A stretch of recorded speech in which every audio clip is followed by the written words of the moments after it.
เอาเข้าวให้มากินมันยังจำเจ้าของฮอดมือตายอ่าแม่คิดว่าเขาว่างแผนอยากได้หลังใหม่ที่ลูกหละอ่าดีแล้วที่อ้ายบ่ลงมือเฮาอยู่ในศีล เฮาอยู่ในศีลห้าลูกหละอันนี้ก็แม่เพิ่นส่งมาบอกเนาะพี่น้องเนาะอยู่แม่เพิ่นส่งมาบอก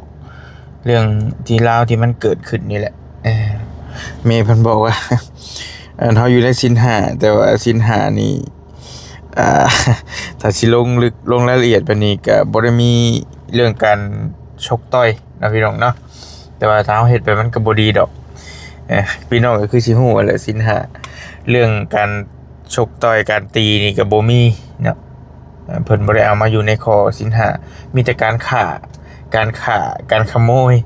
การประพฤติผิดในกามนะการขี้ตัวแล้วก็การดื่มสุรายาเมาเนาะเพราะพื้นศีลห้าพี่น้องแม่เพิ่นว่าเฮาอยู่ในศีลในธรรมเฮาอยู่ในศีลห้าน่ะก็บ่ควรสิชกสิต่อยกันแต่ว่าศีลห้าบ่ได้มีในข้อนี้อันนี้ก็อยากเว้าหยอกๆเด้อพี่น้องเด้อหยอกแม่เพิ่นนั่นนี่ทั้งแม่ก็พ่อจะดีเพิ่นนั่นแหละเพิ่นเคยซอยทางสาวแตวอยู่เนาะก็บ่ขอเอ่ยชื่อเพิ่นก็แล้วกันเพิ่นก็ส่งมาหาเห็นเรื่องราวแล้วก็เพิ่นว่ามันบ่โอเคเพิ่นก็บ่มีไผโอเคดอกพี่น้องเอ้ยแล้วก็หลายคนแฮงส่งมาหาเบาลีเนาะมันบอกว่าจังซั่นจังซี่เว้าไปหลายนะพี่น้องหลายแฮงเนาะคิดว่าทางอื่นก็คือสิหลายนะทางเบาลีก็แบบเพิ่นส่งมาเป็นคำที่แบบรุนแรงเลยก็มีนะพี่น้องหลายรู้สึกว่าหลายอยู่เดี๋ยวสิเบิ่งก่อนมีเป็นข้อความเสียงก็มีแต่ว่ายังบ่ทันเอาออกเอามาแสดงให้พี่ให้น้องเบิ่งนะพี่น้องเนาะเพราะว่ายันมันบางทีมันรุนแรงเกินนะพี่น้องก็เลยบ่อยากเอาออกมาปานใด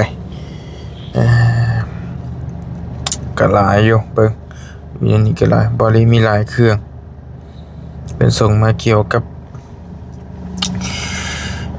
เรื่องราวที่มันเกิดขึ้นกับบ่อเตียงนะครับน้องไซแหละเนาะบาลีอยากออกความคิดเห็นเรื่องน้องไล่ว่าซั่นดีแล้วนะที่บ่อเตียงบ่หลุดถ้าเป็นคนอื่นเขาอาจจะหลุดนะความโมโหถ้าเป็นก็หลุดในใจฮ้อนคนใจฮ้อนคนลืมบุญคุณคนปล่อยให้มันลำบากอยู่นั่นแหละว่าซั่นก็ลายแฮงเนาะพี่น้องเนาะคือเมย์เพิ่นเว้านี่ก็รุนแรงเป็นคำที่แรงคือกันเพราะว่ามันก็หลายคนก็ว่ามันสมควรแหละที่จะใช้คำแบบนี้กับข้าเจ้านะเมย์เพิ่นบอกว่าเอาเข้าให้มากินนี่มามันยังบ่ลืมคุณเฮาฮอดมือตายนะมามันยังจื้อเฮาฮอดมือตายเนาะแต่ว่าเฮ็ดกับคนจิตใจที่มันต่ำช้าต่ำซามนี่มันเลวซามนี่มันลืมบุญคุณคนเนาะพี่น้องเนาะ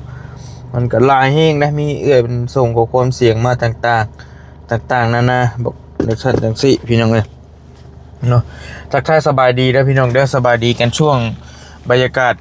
บ่ายโมงพอดีบารี่กำลังสิเดินทางขึ้นไปบ้านน้องบุญทวีกำลังสิไปเบิ่งเวียกเบิ่งงานอยู่พุ่นแหละเนาะเอากะบารี่ขอออกมาว่าในน้อยนึงพี่น้องในฐานะที่บารี่เป็นสายบุญคนนึงแล้วก็เป็นน้องชายของบ่อเตียงเนาะเพราะว่าเรื่องราวนี่มันเกิดกับขึ้นกับบ่อเตียงได้พี่น้องเอ้ยมันเขาเจ้าเฮ็ดให้บ่อเตียงเจ็บก็ซ้ำเฮ็ดให้บ่ลี่เจ็บนั่นแหละเพราะว่ามันเฮาเป็นพี่น้องกันเห็นไอ้น้องถูกแบบนั้นแหละก็บ่เฮาก็บ่แฮปปี้แหละพี่น้องเอ้ยคือในฐานะบ่ลี่เป็นน้องชายนี่เห็นขณะเห็นคลิปปุ๊บเลยมื้อน่ะอยู่เฮือนน้องบุญทวีเฮาเว้าหยังบ่ออกเลยนะแบบโอ้ยแบบคือศูนย์แทนแหละบ่ลี่เชื่อว่าหลายคนก็คือสีความคิดเป็นอันเดียวกันพี่น้องแต่ว่าถ้าอดได้เขาก็อดไปหันดีแล้วพี่น้องการให้ธรรมะซะเนาะธรรมะชนะอธรรมซะแต่ว่าบางคนมันอยู่ถ้าคนที่บ่ได้อยู่ในเหตุการณ์จริงๆนี่ก็จะแบบว่าโอ้แบบถ้าอยู่เผชิญในหน้าเหตุการณ์นี่มันหลายคนอดเนี่ยนะบ่เตียงแล้วก็เว้าอยู่ยังไงนึงเกือบโบอดบอยแล้วนะเพราะว่ามันโ รู้สึกว่ามันรุนแรงเกินไปเห็นนะขึ้นเหี้ยขึ้นมึงขึ้นสัตว์เลยนะแบบบอลลี่บ่แปลกเลยที่เขาเจ้าตีเขาเจ้าขากันแบบคือในฝั่งไทยนี่มีข่าวกันอยู่ตลอดมันก็ย้อนอารมณ์นี่แหละพี่น้อยเนาะแต่ทางมาเฮ็ดไปแล้วดีบ่ติดคุกติดตารางไปเดือดร้อนครอบครัวลูกเมียก็บ่ดีหรอกพี่น้องแต่ว่าอดได้นะอดน่ะดีแล้วเนาะคือบริสิของมาว่าในนามสะพานบุญพี่น้องไอ้คือกับพ่อแม่พี่น้องก็ส่งเข้ามาหลายมื้อเกิดเหตุนั่นก็ทางพ่อแม่พี่น้องเพิ่นส่งหาบริแล้วพาไปเบิ่งอ้ายแน่บริว่าซั่นอ้ายเกิดเรื่องแล้วว่าซั่นก็ถึกนึกน้องเนาะก็ลายพี่น้องเนาะคือว่าถึงครอบครัวเขาน้องแต่น้องไรนี่ก็ทางบริเองนี่ก็แต่ก่อนก็เคยได้สัมผัสมาอยู่ที่ผ่านมาเนาะพี่น้องคือมื้อนี้ล่าสุดขออนุญาตแทรกหน่อยนึงบ่เตียงบ่ยาวน้องเมฆกำลังสิเดินทางลงไปครับน้องเตเพิ่นพี่น้องเนาะกำลังสิเดินทางลงไปอยู่พุทธเดินทางไปครับน้องเตมาเคลียร์ปัญหาก็คิดว่าบ่ยาวเพิ่นส่งมาบอกเมื่อกี้นี่ว่าหากะฮอดยังบ่ทันฮอดสายซับอาจจะกลับมาอาจจะบ่ทันดอกมื้อนี้ถ้าจะเป็นได้ไปไกลเกลี่ยไปเคลียร์ไปคุยกันอาจจะเป็นมื้ออื่นพุ่นแหละเนาะพี่น้องเนาะที่จะได้คุยกันกำลังเดินทางไปคือครอบครัวเท่าแต่น้องเตเท่าไรนี่ก็บริเคยได้สัมผัสเพิ่นมาก็บ่ได้เรื่อยดอกก็โดนเทื่อแรกๆเลยบริมาแต่ไทยแล้วก็ซื้อรถถีบคือบริเอาคลิปให้พี่น้องเบิ่งเมื่อคืนนี่แหละซื้อรถถีบหรือว่ารถจักรยานไปให้ทางน้องติ๊กน้องของน้องตุ๊กอีกทีนึงเนาะน้องติ๊กตัวนี้น้อยน้องตุ๊กน้องติ๊กก็นี่น้อยอะไรในตอนนั้นก็บริเอาคลิปให้พี่น้องเบิ่งอยู่ในคลิปบริเมื่อคืนนี่อันน่ะซื้อรถถีบไปให้แล้วก็บ่ได้มีหยังหลายดอกบริก็ไปเยี่ยมยามถามข่าวแล้วก็โดนๆเที่ยวไปเยี่ยมเทื่อนะแต่ก่อนกับน้องๆเขาเจ้าก็อัธยาศัยดีแล้วว่าดีน้องแต่นี่ก็ต้อนรับดีเท่าไรนี่ก็ต้อนรับดีต้อนรับดีรู้สึกว่าบริล่าสุดนี่บริพ่อน้องแต่อยู่หิมโขงล่าสุดเลยที่บริได้เจอกับน้องเพิ่นนะได้เจอน้องแต่อยู่หิมโขงเพิ่นไปเปิดหูเปิดไปเที่ยวกับผู้ใหญ่นี่แหละไปเที่ยวผู้ใหญ่เพิ่นพาไปเลี้ยงเขานี่บริษมื้อนั้นน่ะบริษนัดไปกับลุงเฮิมบังเอิญว่าผู้ใหญ่ใจดีหั่นเพิ่นนัดลุงเฮิมผู้ใหญ่ใจดีที่พาน้องแต่ไปเที่ยวหั่นเพิ่นนัดลุงเฮิมไว้เพิ่นมีคนฝากเครื่องมาให้ลุงเฮิมแล้วมื้อนั้นลุงเฮิมไปกับบอลลี่แล้วบอลลี่ก็ไปแล้วก็ได้เห็นน้องเพิ่นก็สบายดีอ้ายน้องแต่มากะมาสบายดีบอลลี่แล้วก็บอลลี่ก็แทบจะบ่อยากจื้อเพราะว่าบ่ได้เห็นน้องเพิ่นดนหั่นน่ะน้องเพิ่นว่าเอ้าบ่จื้อเฮาบ่บอลลี่ก็เลยว่าไผเจ้าเป็นไผก็เลยว่าเฮาเป็นน้องแต่โอ้ยแทบจะบ่อยากจื้อเพิ่นก็เพิ่นไปยืดผมเพิ่นดัดฟันแต่บ่ได้เห็นน้องเพิ่นเป็นปีๆแล้วมั้งเนาะก็แล้วก็ล่าสุดปุ๊บเห็นเพิ่นไปกับผู้ใหญ่คือว่าไปเฮือนน้องพรพร้อมได้ไปเฮือนน้องพรผู้ไปฮอดเฮือนน้องพรน้องพันธุ์น่ะอยู่พระลานหัดพี่น้องเพิ่นไปฮอดพุ่นพอไปกับผู้ใหญ่เพิ่นละไปเยี่ยมแต่ว่าตอนนั้นบ่ได้ไปบ่ทันหรอกผู้ใหญ่ใจดีเพิ่นรู้สึกว่าเขาไปเยี่ยมน้องพรนี่แหละแล้วก็กลับออกมาเอาเครื่องเอาของไปเยี่ยมไปยามแล้วน้องแต่ก็ที่รถไปนำนะบอลลี่ก็บ่ฮู้รายละเอียดว่าเพิ่นพาไปใช้เนี่ยจังได๋เนี่ยแต่ว่าแน่ๆนะบอลลี่เห็นอยู่หิมโขงล่าสุดน้องแต่แล้วก็เพิ่นไปโผล่อยู่บ้านน้องพรพุทธเนาะขอตัดมาเรื่องน้องแต่หน่อยนึงแล้วก็หลังจากนั้นก็ได้ข่าวเนาะได้ข่าวว่าเพิ่นมีปากเสียงกับผัวมีอีหยังกันต่างๆแต่ว่าบอลลี่ก็บ่ได้เข้าไปสอบเพราะว่าเรื่องแบบนี้เฮาเองก็ถ้ามันบ่เกิดขึ้นกับทีมงานเฮาเองก็บ่อยากไปยุ่งมันนะพี่น้องไปยุ่งแล้วก็ปวดหัวแน่นอนแหละเฮาก็เห็นทีมงานอื่นที่เขาเจ้าไปทั้งบ่าวนั่นบ่าวนี่นะสาวนั่นสาวนี่ไปถ่ายหลายคนเฮงในช่วงนั้นก็แต่ว่าที่ทางบอลลี่เองก็บ่ได้ไปสอดอกเนาะก็ให้เพิ่นคุยกันเองไปนะเพราะมันเป็นเรื่องอกุศลน่ะเป็นเรื่องปากเสียงกันแล้วก็บ่ได้มีหยังดีดอกพี่น้องถ้าเข้าไปยุ่งแล้วก็มีแต่เรื่องวุ่นวายเนาะก็เห็นกับเจ้าเว้ากันด่ากันตอนนั้นก็สารพัดน้องเตน้องไล่เท่านางเตก็ว่าเท่าไล่นี่มีนั่นบ่จังซั่นจังซี่แหละเท่าไล่ก็ว่ามีนางเตมีผู้บ่าวผู้หยังไงก็ว่ากันอึกกระทึกนึกน้องอยู่ในตอนนั้นก็ได้แต่ว่าเนื้อในบอลี่ก็บ่ฮู้ดอกเนาะนี่ก็เว้าคร่าวๆแล้วก็ หลังจากหันมากอะทีมงานเฮาก็รู้สึกว่าบ่ได้มีไผเข้าไปนะเนาะในทีมงานมีคือสึกว่าบ่ได้มีไผเข้าไปเอ่อเห็นแต่สาวบุญบ้านนาเพิ่นเข้าไปเข้าไปถ่ายทำแต่ว่าทีมงานเฮาเองก็บ่ได้ไปดอกบ่ได้เข้าไปแล้วก็พอเวลามันก็ผ่านไปแล้วก็เห็นทางบ่อเตียงไปเยี่ยมเท่าไส้เหมือนเท่าไส้นี่แหละกำลังตุกนี่แหละไปเยี่ยมเดือนก้อนๆพุ่นแล้วก็เพิ่นหอมแก้มหอมอีหยังกันหั่นนะเพิ่นก็เห็นเพิ่นว่าน้ำบ่จาน้ำดีอยู่พี่น้องทางน้องๆเพิ่นก็แต่พอเวลาผ่านมาอีกแป๊บๆนึงก็บ่แป๊บละหึงเติบบ่เตียงก็ไปลาวใต้ไปพุ่นไปพี่จนหึงๆแล้วก็มีทางทีมงานเพิ่นไปถ่ายบ่ลี่ก็บ่ได้ค่อยเบิ่งคลิปนะพี่น้องบางทีก็มันหลายช่องก็สิแม่นช่องไปช่องยาเฮาก็บ่ได้ค่อยสอแต่บัดนี้ก็เห็นบ่เตียงไปเยี่ยมมื้อนึงแล้วก็บ่ลี่ก็ยุ่งอยู่กับน้องบุญสายฟ้าน้องบุญทวีเบิ่งงานอยู่พี่เห็นบ่เตียงไปเยี่ยมมื้อนึงแล้วก็พอเวลาผ่านมาแล้วก็นัดเห็นได้คุยกับบ่เตียงอยู่บ่ลี่ก็แวะไปว่าสิไปไสมื้อนี้แล้วเพิ่นก็ไปเคลียร์เรื่องน้องแต่ให้ก่อนก็บ่ลี่ก็บ่ได้สอว่าเป็นหยังหั่นนะแล้วก็มันก็เกิดเรื่องเกิดราวขึ้นคือเห็นนั่นแหละพี่น้องเอ้ยคือแต่ก่อนบอลลี่ก็บ่ฮู้เนาะบ่ฮู้เนื้อในบ่ฮู้ใส่ในบ่ฮู้จิตใจกับเจ้าพ่อปานใดคือครอบครัวของเฒ่าไร่นี่ก็ได้ว่าเพิ่นเป็นโคตรจังใดเห็นนะเพราะว่าเข้าไปในช่วงนั้นเพิ่นกำลังสร้างเนื้อสร้างโตกำลังอยากได้อยากมีแหละเข้าไปเพิ่นก็ว่าจานบไหวเฮาก็ว่าน้ำปกติแหละอ่อนน้อมถ่อมตนคือเฒ่าไร่นี่ก็บ่ได้มีหยังคนจอยตัวนี้น้อยมันก็ว่าจ่ายน้ำดีเนาะเฮาเองก็บ่ได้ถือสาเพราะว่ามันส่วนหลายปกติที่เฮาไปซอยก็เป็นนั่นแหละเนาะเคสแต่ละเคสนะมันก็ว่าจ่าน้ำแต่ละคนก็ว่าบ่ม่วนเนาะพี่น้องว่าดีน้ำเบิดนั่นแหละเพราะว่าเพิ่นอยากได้การช่วยเหลือจากเฮาหั่นแหละ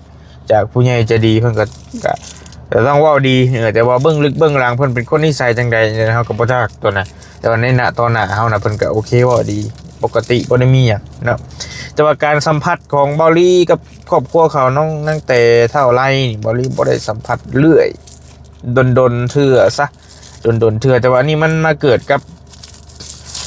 ทีมงานกับอ้ายบอลลี่ซ้ำที่เพิ่นมาด่าอ้ายบอลลี่สิบอลลี่ก็ต้องคุยกันและต้องออกมาปกป้องและบ่ได้เนาะพี่น้องเนาะมันเป็นเรื่องที่มันรุนแรงเกินไปที่มันเกิดขึ้นนะพี่น้องมีแต่บอลลี่ก็บ่อยากให้มันเกิดหรอกเรื่องแบบนี้แต่เขาก็ห้ามบ่ได้พี่น้องมันเป็นไปแล้วก็ต้องปล่อยไปตามเวรตามกรรมตามยถากรรมคือตอนนี้ข้าเจ้าเองก็ได้รับผลกรรมของข้าเจ้าแหละคือทางครอบครัวเขานางตุก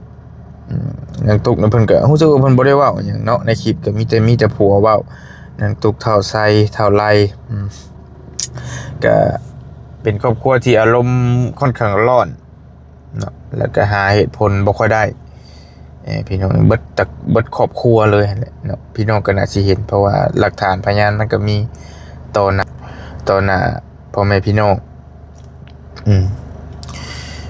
ว้าวแบบ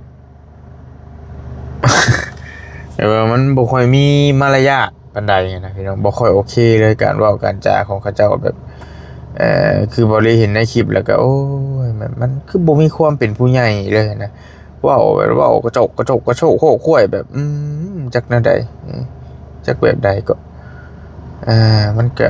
กันสิว่าแล้วก็เป็นครอบครัวของคนพาลซะพี่น้องเป็นครอบครัวของคนพาลเขานะเบาปัญญาทั้งที่บ่เตียงนี่บ่เตียงก็เล่ามาให้บอลี่ฟัง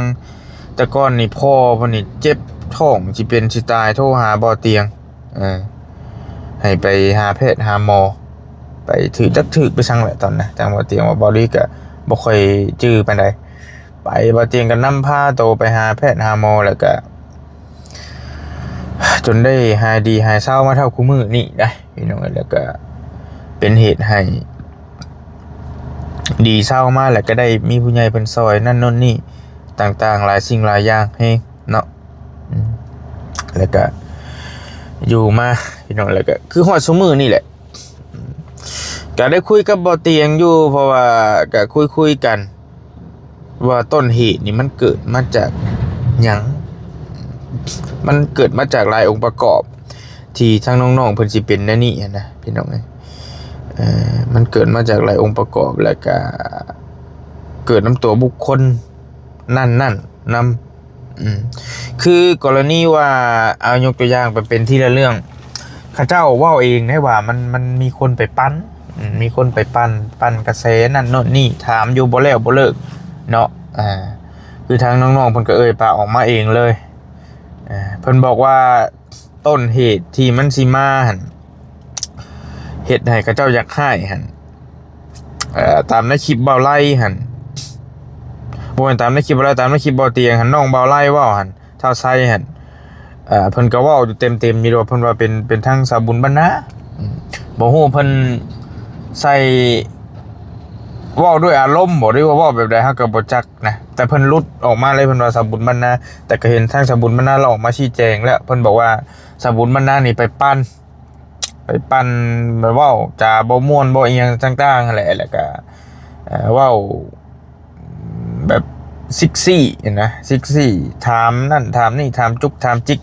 ถามแต่เรื่องเดิมๆว่าซั่นจักสิถามเฮ็ดหยังนะแล้วก็บ่ได้มีแต่สาบุญว่านั้นแล้วก็มีบุคคลอื่นๆนำที่เขาเจ้าไปถ่ายเฮาก็บ่ลิก็เบิ่งในได้ยินแต่ช็อตนั่นแหละเราอ่ะเป็นสาบุญบ้านนาที่ไปปั่นกระแสแล้วก็คือจักแนวใดเพิ่นว่านะคือทางเฒ่าไทยบอกก็ให้สาบุญบ้านนามาอยู่ซะกับผัวเราแล้วก็กับไผเพิ่นว่ากับนางแต่บ่อีแต่บ่เนาะตอนนั้นนะเฒ่าไทยนะให้เรามาอยู่ซะ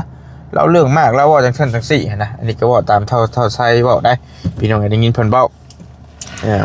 คือต้นเหตุน้องๆเพิ่นบอกมาว่ามีคนมาปั่นกระแสคือเขาเจ้าเองหั่นลงไปอยู่หั่นนั่นก็ดีแล้วก็หลายคนก็ไปถามว่าเป็นหยังจังลงมาอยู่คือมีเฮือนอยู่หรือคือยังลงมาอยู่พี่นะน้องเพิ่นก็อาจจะอธิบายไปว่าเฮาอยากอยู่ในนี้เฮาอยากอยู่พี่เฮาอยากอยู่นี้แต่ว่าหลายคนก็เอ้าถามอีกจังได๋คนอื่นมาแล้วถามอีกเฮาบ่ได้ผิดบ่ได้ให้กันคือน้องเพิ่นอธิบายอาจจะอธิบายแบบนี้แต่เฮาสมัครใจอยากอยู่นี่เองหลายคนก็จังหน่อยคนนั้นมาถามอีกว่าเอ้าเป็นหยังเฮือนมีอยู่คือบ่อยู่จังหน่อยคนนี้มาถามอีกเอ้าเป็นหยังเฮือนมีอยู่คือบ่อยู่ลงมาอยู่นี่เฮ็ดหยังสินะมันมาถามแล้วถามเล่าแล้วบัดนี้ก็คนเฮามันก็มีอารมณ์ตอนนี้ก็บ่ติน้องเพิ่นเนาะก็อาจสิอยากให้เนี่ยอาจสิอยากให้แต่ก็บ่ควรสิรุนแรงปานนั้นนะอาจสิอยากให้แบบอยากให้เก็บกดไว้ดนหั่นนะเก็บกดไว้ดนเครียดมาหลายมื้อหลายวันเลยก็เลยมื้อนั้นบ่เตียงไปก็บ่เตียงก็ถามเรื่องนี้อีกถามเรื่องเก่านี้อีกว่าอยากให้ขึ้นไปอยู่นำกันบัดเขาเจ้าก็หาว่าเฮากดดันเขาหั่นนะหาว่ากดดันเขาแต่ว่าทางบ่เตียงกับผู้ใหญ่เพิ่นว่ามันบ่ยุติธรรมก็เลยว่าอยากให้ไปเบิ่งนะก็เลยก็มีปากเสียงกันนะก็ต้นเหตุมาจาก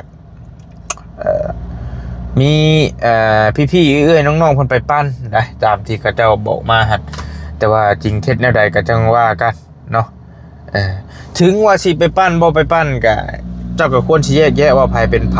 เนาะบุคคลที่ใช้อารมณ์กับบ่เตียงนั่นแล้วก็ถ้าเจ้าบ่ให้เขาเจ้าทายแรกๆเลยเขาเจ้าก็ต้องบอกไปโลดเจ้าต้องเด็ดขาดว่าข่อยบ่อยากให้เจ้าสัมภาษณ์บ่อยากให้เจ้ามาซอยแล้วก็บ่ต้องให้ไผมาซอยบ่ต้องมายุ่งกับเฮาบ่อยากเว้านำไผเฮาสิหาอยู่หากินของเฮาเองมันก็ต้องเป็นนั้นอยู่แล้วเจ้าก็ต้องเว้าจังซั่นถ้าเจ้าบ่อยากยุ่งกับไผหันนะพี่น้องแต่ว่าอันนี้เจ้าให้ในเมื่อเจ้าอนุญาตเขาเจ้าเข้าไปสัมภาษณ์เข้าไปถ่ายทำเขาเจ้าก็ต้องไปถามมันบ่มีแนวถามได้ว่าก็ต้องถามกลับไปเรื่องเดิมๆซ้ำไปซ้ำมาอยู่หั่นแล้วมันต้องเป็นนั้นพี่น้องเนาะคือกรณีบอลลี่ไปสัมภาษณ์น้องบุญทวีน้องหยังก็เว้าหยอกเว้าหัวกันก็ถามกันไปน้องสายฟ้าหยังก็แต่ละเคสกับพี่น้องก็น่าสิฮู้ดีอยู่ดอกมันต้องมีความอดทนระดับหนึ่งได้พี่น้องถ่ายไปถ่ายมาก็คุยน้ำกันหั่นแหละผู้ใหญ่เพิ่นเห็นกับเพิ่นจนฮักจนแพงหั่นแหละเพิ่นก็จังเฮ็ดหันเฮ็ดนี่ให้ได้นะพี่น้องมันก็เว้ายากตัวนี้ก็เนาะหรือว่าในณตอนนั้นหั่นคือทางเฒ่าไส้เองก็อาจจะควบคุมอารมณ์บ่อยู่บ่รีเบิ่งควบคุมอารมณ์บ่อยู่แล้วก็อาจจะเว้าโพยพายไปหั่นนะก็ประมาณนั่นแหละพี่น้องทั้งมันก็ตอนนี้บ่ฮู้ว่าคิดได้หรือบ่ คิดได้หรือยังว่าตัวเองผิดหรือว่ายังหาทางแก้แค้นอยู่บ่หรือว่าสำนึกผิดละบ่หรือว่าจังใดหรือว่ายังจิตใจยังแบบยังเครียดแค้นอยู่หรือว่าแนวใดหรือว่าจังใดนะก็ถ้าเบิ่งน้ำกัดมึงไปไกลเกลี่ยเนาะเพิ่นสิขอโทษบ่หรือว่าเพิ่นสิแล้วๆกันไปเนาะแต่คือทางบ่เตียงเองก็เราก็บ่ได้อยากให้ได้คำขอโทษหรอกก็อยากเคลียร์เรื่องหน้าที่เฮานี่ให้มันจบรับหน้าที่นี่ให้มันแล้วๆไปให้มันบริบูรณ์ไปเนาะมันก็หากสิเห็นปรากฏการณ์แบบนี้แหละทางบริเองก็ตั้งใจเป็นสายบุญมา 2-3 ปีมันก็เป็นเรื่องที่รุนแรงเกินไปแล้วก็บ่ค่อยมีดอกพี่น้องเรื่องราวแบบนี้ที่มันจะเกิดขึ้นนะดนเทื่อหลายๆครอบครัวจังเห็นแต่ก่อนน่ะก็ยายเพ็ญที่ว่ามีปากเสียงกับลุงเฮิมแต่ว่าก็เป็นเราสติสตังบ่ค่อยดีนะคือทางยายเพ็ญน่ะก็เป็นผู้หญิงอีกเฮาก็บ่อยากถือสาเราปานใดก็ตามเพลงเราหั่นแหละคือฮู้ดีอยู่แล้วตอนนั้นนะเราสติบ่ค่อยดีเฮาซอยไปเฮาก็ฮู้อยู่แล้วว่ามันต้องเจอนั่นนะแต่ว่าคือทางน้องๆเพิ่นนี่ก็รู้สึกว่ามันรุนแรงเอาสรุปสุดท้ายท้ายสุดก็มีแต่บริเองก็สิเนาะขออนุญาตพี่น้องมาสรุปจบคลิปเลยกันแล้วกันเนาะมาเว้าเรื่องราวต่างๆที่มันเกิดขึ้นพี่น้องก็ส่งเข้ามาหลายคือทางบริเองก็ออกมาปกป้องอ้ายแหละก็บ่เห็นดีนำแลมันเป็นแบบนี้แหละบ่มีไผเห็นดีนำจักคนหรอกพี่น้อง FC เพิ่นเบิ่งเพิ่นก็ยังอยากท่าอยากต่อยอยากตีทั้งท่าชัยหั่นน่ะแต่ว่าทั้งนี้ทั้งนั้นเราก็ต้องอดทนขันติความอดทนเนาะเป็นตบะอย่างยิ่งคืออดทนอดกั้นไว้คือพุทธเจ้าบอกแหละอดได้ก็อดกันไปพี่น้องถ้าเฮาบ่อดนี่มันก็เป็นเรื่องราวยาวแล้วนี่ฮะขณะนี้ก็ยังว่ายาวเลยในขณะบ่ได้ลงไม้ลงมือกันก็ถ้าสมมุติบ่เตียงรุดมือไปตีพวกน่ะก็เอาแล้วเขาเจ้าก็มีทางเว้า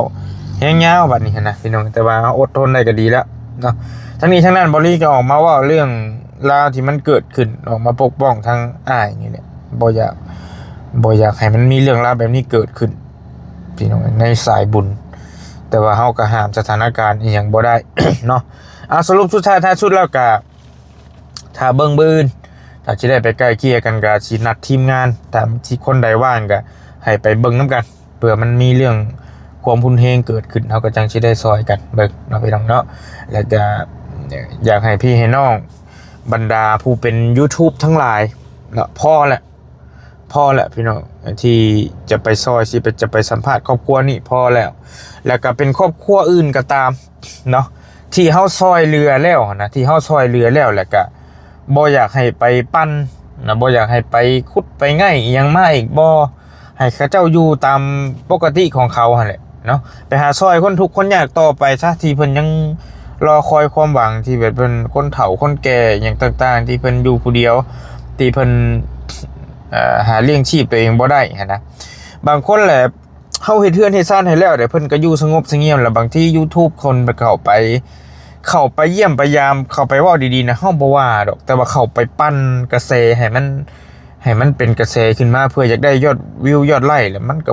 มันบ่โอเคแล้วมันก็ผ่านมาถึงทีมงานเฮาพี่ได้พี่น้องมันบ่โอเคเลยมีแต่พอซะขอร้องแหละเนาะถ้าเป็นเคสชุ่มเจ้าเองนะชุ่มเจ้าเมนชุ่มเจ้าไปโลดอยากเฮ็ดได้ก็เฮ็ดแต่ว่ามันเป็นเคสคือทีมงานเฮาซอยเฮ็ดแหละนี่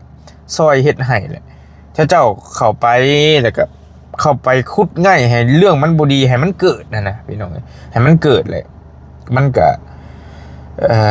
เลือดร้อนมาฮอดทีมงานที่แหละมันก็ยุ่งยากกันไปหรืออึตะพึดนะพี่น้องอันนี้บ่ได้ว่าใส่ผู้ใดผู้หนึ่งว่าเป็นกรรมรวมฝากไว้สำหรับพ่อแม่พี่น้องที่มักไปปั่นกระแสมักไปปั่นคนนั้นคนนี้นะพอแล้วพี่น้องพอแล้วเนาะพอแล้วบ่ต้องไปนั่นอีกปล่อยให้เขาเจ้าอยู่ตามภาษาถ้าไปเยี่ยมไปยาวชื่อของไปฝากไปต้อนทำข้าวกันบ่ได้มีปัญหาบ่ได้มีไผห้ามอยากไปก็ไปอยากไปเยี่ยมไผก็ไปโลดแต่ขออย่างเดียวไปแล้วอย่าสั่งปัญหาอย่ามีปัญหานะพี่น้องเนาะมีปัญหาแล้วก็เดือดร้อนทีมงานแท้เฮานี้พี่น้องคือยกกรณี เฮือนน้องพันแล้วแหละเฮือนน้องพันที่บริษัทแห่งนี้พอแล้วแหละก็คู่มือนี่คือมีอย่างเฮือนน้องพันแล้วก็สมอยสมีก็เจ้าก็ใช้ชีวิตกันไปแต่ถ้ามีมือใดมือนึงแบบ มีพี่น้องบรรดา YouTube เพิ่นไปถ่ายไปถ่ายแล้วก็หาเกาะหาเจาะหาง่ายมาว่าแม่เลี้ยงอยู่นํกันเป็นจังได๋ได้ผิดกันถูกกันบ่จังซั่นจังซี่แม่เลี้ยงกับลูกเลี้ยงเพราะว่ามันน้องพันธุ์อายุกับแม่เลี้ยงเด้จากซั่นจังซี่คุดแง่มามีหน้าพิษหน้าเมนกันเอาอีกแล้วพี่น้องเลวกันอีกหั่นนะกูมื้อนี้เขาเจ้าก็อาจจะมีอยู่แล้วแหละคือในครอบครัวเฮาแต่ละคนมันก็ต้องมีแนวบ่พอใจกันเล็กๆน้อยๆแต่ว่าบางคนเฮาเข้าไปซ้ำไปเว้าใหม่ตายคักซ้ำทำเป็นจุดไฟให้มันลุกขึ้นมาอีกนะก็เลยว่าบ่อยากให้เป็นแนวนั้นเลยพี่น้องมันพอแล้วเนาะถ้าเข้าไปแต่เรื่องดีๆนี่สิบ่มีไผห้ามสิบ่มีไผเว้าหยังเลยเนาะฝากไว้สำหรับพ่อแม่พี่น้องที่ชอบปั่นกระแสนะบางคนยอดวิวยอดไลค์บ่ขึ้นเขาเจ้าก็ต้องหาปั่นกระแสให้มันดราม่าให้มัน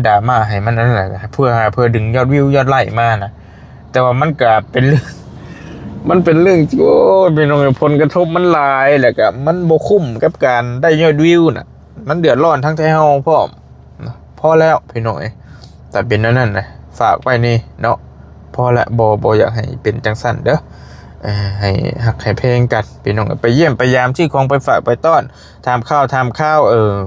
มีเรื่องที่บ่พอใจอีหยังเห็นครอบครัวเขาเจ้าเฮ็ดผิดใจผิดหูผิดตาเฮาเล็กๆน้อยๆก็ปิดไว้ซะมันคนเฮามันบ่มีไผดีเสมอต้นเสมอปลายดอกเล็กๆน้อยๆมันก็ควรสิให้อภัยกันบางคนเห็นเขาเจ้าบ่ดีหน่อยนึงเอาแหละจับมาเป็นประเด็นมาเว้าใช้คลิปมันก็เป็นเรื่องเป็นราวใหญ่ไปนะคือคนเฮาแต่ละคนมันก็มีผู้บ่ดีมันมีเรื่องบ่ดีเบิดนั่นแหละแต่ละคนนะแต่ว่าเฮาก็พอกบเกลือนไว้ก็กลบ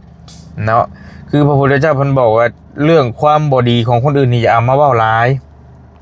ถ้าอยากเว้านะเว้าเรื่องความบ่ดีของตัวเองให้ออกมาเว้าโลดเนาะเป็นลักษณะของคนดีคนดีนี่สิมักเว้าเรื่องบ่ดีของตัวเองให้หมู่ฟังมื้อนี้กูบ่ดีแล้วนี่บ่ดีแล้วนี่เด้อเฮ็ดผิดจังซั่นจังซี่เพื่อเฮาสิได้ปรับปรุงแก้ไขแต่ว่าคนส่วนหลายนี่สิมักเว้าพื้นคนอื่นมักเว้าแบบเรื่องบ่ดีของคนอื่นน่ะสิเอามาขุดสิเอามาง่ายสิเอามาเว้าจังซั่นจังซี่อันนี้คือพระพุทธเจ้าเพิ่นบอกว่าเป็นลักษณะของอสัตบุรุษหรือว่าเป็นของคนบ่ดีสิมักเว้าพื้นคนอื่นไปในทางบ่ดีถ้าเว้าแนวทางดีนะเว้าไปโลดเว้าเรื่องคนอื่นนะให้เว้าไปแนวทางที่มันดีๆเนาะเว้าไปซะพี่น้องแต่ว่าคือกรณีแบบนี้ก็คือเท่าไส้ด่าไอ้เตียงด่าบ่เตียงบ่ลีนี่บ่ลีก็ยังว่าเพิ่นเท่าไส้น้องไส้ได้บ่ได้ว่าบักเหี้ยบักสัตว์คือเขาเจ้าเว้าก็ให้เกียรติเพิ่นนั่นเฮาบ่อยากใช้คำหยาบเนาะก็มาเว้าจริงๆเรื่องบ่ดีเพิ่นก็หลายนี่ FC ส่งมาให้บ่ลีกระทึกอยู่แต่ว่าบ่ลีบ่อยากเอาออกมาเว้าหลายก็ให้ผลกรรมตามสนองเพิ่นเองบ่ได้อึดนี่พี่น้องส่งมาบอกนี่ว่าเราเป็นจังซั่นจังซี่ครอบครัวนี่หั่นนะจักเบิดพี่น้องพอฮู้อยู่แต่ว่าเฮาก็ย่าแล้วให้เพิ่นรับกรรมของเจ้าเองสัตว์โลกเป็นไปตามกรรมเฮ็ดอะไรก็คือสิได้แนวนั้นเนาะพี่น้องเนาะเอาฝากพี่พังน้องไว้เด้อพี่น้องเด้อก็ฮักเพลงแบ่งปันกันเนาะมีหยังก็คอยเว้าคอยจากันแต่ละคู่แต่ละคนก็ได้บ่ได้ห้ามแค่ห้ามเรื่องที่บ่อยากให้มันเป็นเรื่องบ่ดีนะพ่อแม่พี่น้องที่จะไปถ่ายลำเครียดเก่าๆที่เฮาเคยซอยมากอ่ะบ่อยากให้เว้าเรื่องมันบ่ดีซะเว้านั่นซะบ่ได้เว้าถึงไผคนใดคนหนึ่งเด้อพี่น้องเด้อให้มีแต่เรื่องดีๆนะให้มีแต่เรื่องดีๆซะมันจะได้จันลงจิตใจคนจะได้เฟื่องฟูต่อไปเนาะอยู่ดีมีแฮงโชคมาร่ำรวยแล้วจังว่ากันพี่น้องบ๊ายบาย